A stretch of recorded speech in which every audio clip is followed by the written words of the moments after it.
Hey guys, Sean here. Welcome to the F1 Word and to the penultimate episode of my end of season waffle series. Just a quick reminder that these are not reviews, they are just short videos where I give a few of my thoughts on how I think each team and driver got on in 2022, and today it's the turn of Ferrari.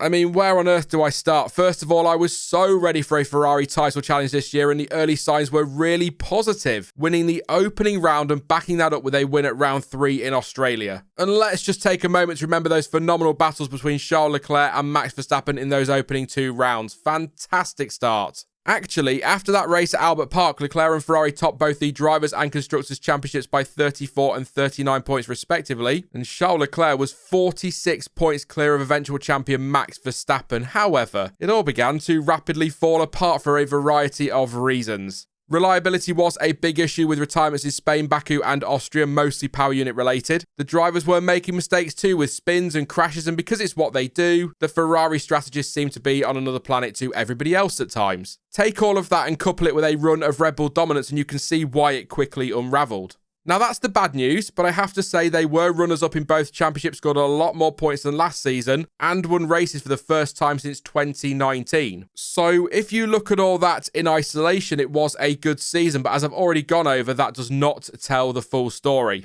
As for the driver, it's a similar story in many ways. For Charles Leclerc, it was a season that promised so much but never really delivered. Yeah, okay, he did at the very least manage to claim P2 in the standings, which will have been a nice boost for him personally, and scored a total of 308 points, which were picked up over a total of 19 race points finishes, 22 including sprints, which included 3 wins and 11 podiums. One thing he and Ferrari did absolutely nail in 2022, though, was the one-lap pace, with Charles taking 9 pole positions over the course of the season. I mean, obviously, this is all ifs and buts, but how different could this season have been if he converted all of those poles into victory? Just imagine.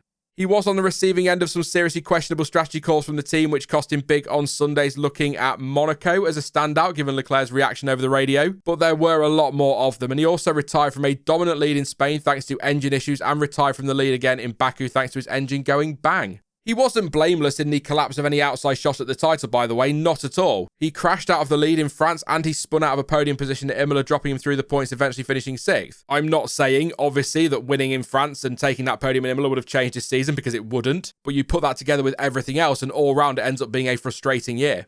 His stats for the season are good though, with an average qualifying position of 3 or 3rd and race finishing position of 3.3. He also managed to pick up, again on average, 13.2 points per race. In fact, spoiler alert for the next video, his points per race average was identical to Sergio Perez. He did also manage to comfortably beat his teammate in the qualifying battle, although it was ever so slightly closer in the race head-to-head, with Leclerc still coming out on top. As for his teammate, I'm finding it difficult to really sum up Carlos Sainz this season. He was, just like his teammate, the victim of poor reliability and strategy cock-ups by the team, but he also made some big errors himself, most notably his spin at Albert Park and his crash in Japan, although I cut him some slack for that one because it was very, very wet. He's also suffered some rough luck at times, being taken out by Ricciardo in Imola and Russell in the US. All of that doesn't mean nothing went his way though, because he did have some serious highs, including his first F1 pole and win at Silverstone, and took 2 more poles later in the year. So he's not had a bad season, but he did end up 5th in the championship, some 62 points behind his teammate. It must be said though, he did have double the number of retirements that Leclerc had. His stats for 2022 are solid, with an average qualifying position of 3.8 and average race finish of 3.5, so not a million miles away from his teammate. He also averaged 10.4 points per race, and to add to that win and 3 poles, he also managed to pick up a total of 9 podiums. So yeah, he was beaten by Leclerc, but I don't think his numbers are bad given all the issues he suffered and the bad luck he had this year. I think the reason I'm struggling is because he was one of my drivers of the season last year, and whilst 2022 hasn't again been a bad year, I was expecting a bit more, especially considering the pace that car had in the first half of the season. Oh, and by the way, maybe his win will be the moment of the season for most, but can we take a second to appreciate that save on the straight in Monaco? Brilliant driving to catch that and keep it out of the wall. Just wanted to make that point. But anyway, as I said earlier, if you look at the standings and the stats, it's not been a bad season on paper for Ferrari. However, given all that promise early on and the mistakes made, they could have done even better and perhaps should have done even better. I don't think this is the one that got away or anything like that, because frankly, Red Bull just had too much for everyone else, but Ferrari should have been much closer than they were. And in the end, of course, Mattia Binotto made the decision to walk away, leaving the team looking for yet another new boss ahead of a winter they need to get right if they're going to challenge next year. The goal for this season was to start winning again and to challenge the likes of Mercedes and Red Bull, and they absolutely did that. But I wonder if part of the reason for the reported lack of total support from the bosses at the top is because expectations were adjusted due to the early pace the car showed, if you see what I mean. They got off to a great start, had a good car, and so suddenly someone at the top might have thought, as many of us did, that they had a chance of challenging for the title, so suddenly just a few wins looks like a poor season if you expect the title. Of course, the reliability problems and the mistakes made on strategy are a huge part of it too, but it's just a thought.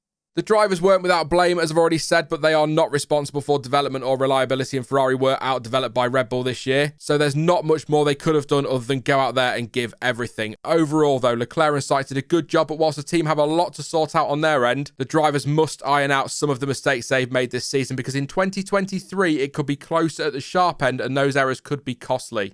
That is it for this end of season waffle video then, but don't forget to let me know how you think Ferrari got on in 2022 in the comments section down below. Now, I will be back soon with another video, but in the meantime, if you did enjoy this one, then please do leave a like, as it really does help to give the channel a little bit of a boost, and don't forget to subscribe so you don't miss out on any future content. But as ever, thank you for watching. I've been Sean, this has been the F1 Word, and until next time, goodbye.